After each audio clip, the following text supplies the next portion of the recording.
Bonjour. Je voudrais commencer mon exposé par remercier très sincèrement mon collègue, membre de l'Assemblée nationale française, M. Hervé Féron, pour son discours non seulement juste, mais extrêmement courageux. En effet, M. Féron, tout en étant membre du Parlement et membre de la majorité au pouvoir, a pris ses distances et a critiqué avec vigueur, au nom des principes mêmes qui fondent la République française, liberté, égalité, fraternité, la position actuelle de son gouvernement et des gouvernements précédents. Je crois que c'est quelque chose d'important et qu'il faut le souligner. Maintenant, cela me pose un petit problème parce qu'il a dit exactement tout ce que je souhaitais dire moi-même.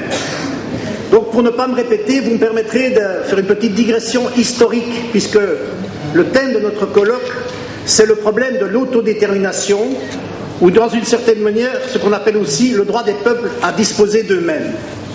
Je voudrais simplement rappeler que ce droit-là n'est pas un droit naturel, que c'est un droit récent. Si on regarde toute l'histoire de l'humanité a été pratiquement toujours le droit du plus fort à disposer du faible. Ça a été le droit de la force, du fort pour le faible. La principale illustration de ce droit est malheureusement, sous toutes ses formes, le colonialisme que malheureusement votre peuple, le peuple algérien que je salue, a connu tout au long des années depuis 1830. Ce droit du plus fort, malheureusement, a eu des conséquences tragiques. Il a fallu un long combat pour en venir à bout. Je voudrais ici saluer aussi le premier pays dans le monde qui s'est soulevé et qui a acquis par la force son droit à l'indépendance. Je parle du peuple haïtien qui, dans la foulée de la Révolution française, qui justement avait proposé le droit comme l'égalité, la fraternité pour tous, et aboli l'esclavage, s'est soulevé contre Napoléon, parce qu'il a rétabli l'esclavage au début du XIXe siècle, et a conquis par la force son indépendance. Je crois qu'il faut le rappeler, c'est le premier peuple noir à avoir eu une république indépendante. Donc c'est un long combat. C'est un long combat, ce combat pour l'indépendance, pour la justice. Et malheureusement, il existe encore aujourd'hui, et je voudrais souligner par ailleurs, dans mon pays, un petit pays, la Belgique, combien nous-mêmes, nous avons malheureusement colonisé un pays 80 fois plus grand que le nôtre, et que nous n'avons pas à en être fiers.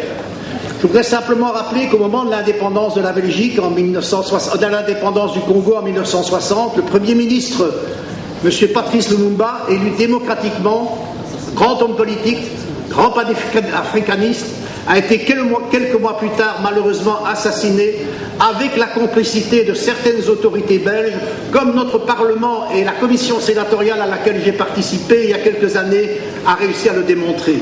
Tout ça pour vous dire que ce combat est un long combat, un combat juste, un combat qu'il faut continuer. Malheureusement, il existe encore aujourd'hui, même si cela a progressé.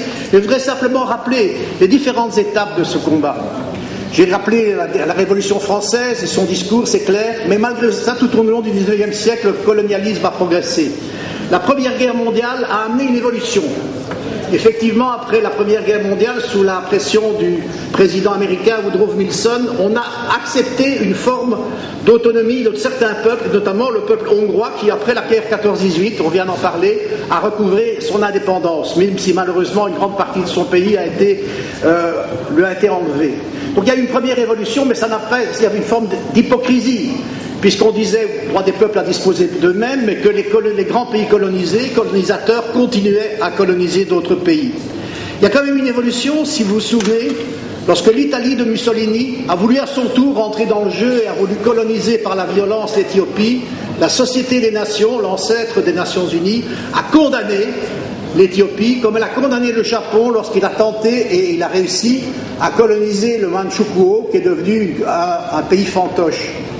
Il y a eu aussi, évidemment, la condamnation de l'hitlérisme, qui, lui, a voulu dominer le reste du monde au nom de ce principe d'une race supérieure à toutes les autres, avec les conséquences dramatiques qu'on connaît, 50 millions de morts.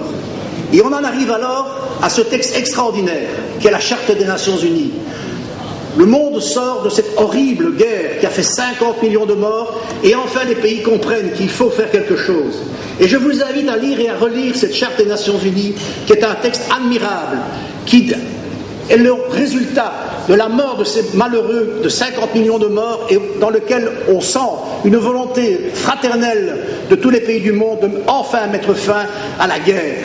Malheureusement, comme vous le savez, il existe toujours aujourd'hui, malheureusement, quelques pays colonisés, et ce qui nous réunit ici aujourd'hui, c'est le fait qu'un de ces pays est toujours là, c'est le Sahara.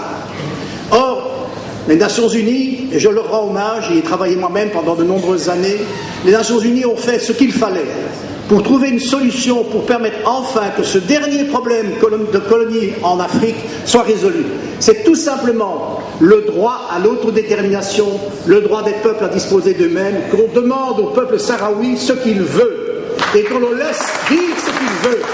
Quel que soit son choix, c'est son choix à lui et il n'appartient qu'à lui de décider de son avenir. Je voudrais souligner ici une contradiction fondamentale par rapport à la position marocaine. Le Maroc, comme tous les pays arabes, défend à juste titre le droit du peuple palestinien à disposer de lui-même et condamne la colonisation accélérée qui se fait en Cisjordanie par les colons juifs qui s'implantent massivement. La contradiction, c'est que dans le même temps qu'il lutte et qu'il défend le droit à l'autodétermination du peuple palestinien, il refuse le droit à l'autodétermination du peuple sahraoui et en plus, il colonise massivement en envoyant des colons marocains coloniser ce pays où peut-être un jour les Sahraouis ne seront même plus majoritaires chez eux. Cette contradiction est absolument inacceptable. Je voudrais terminer, si vous me permettez, en disant comme Martin Luther King qui a dit « I have a dream », j'ai fait un rêve. Eh bien, je voudrais dire que je fais aussi un rêve ici.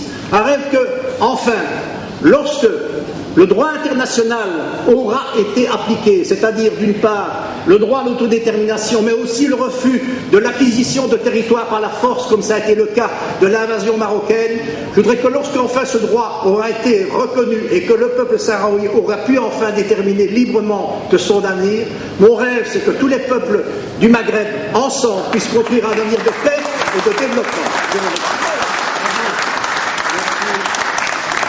remercie.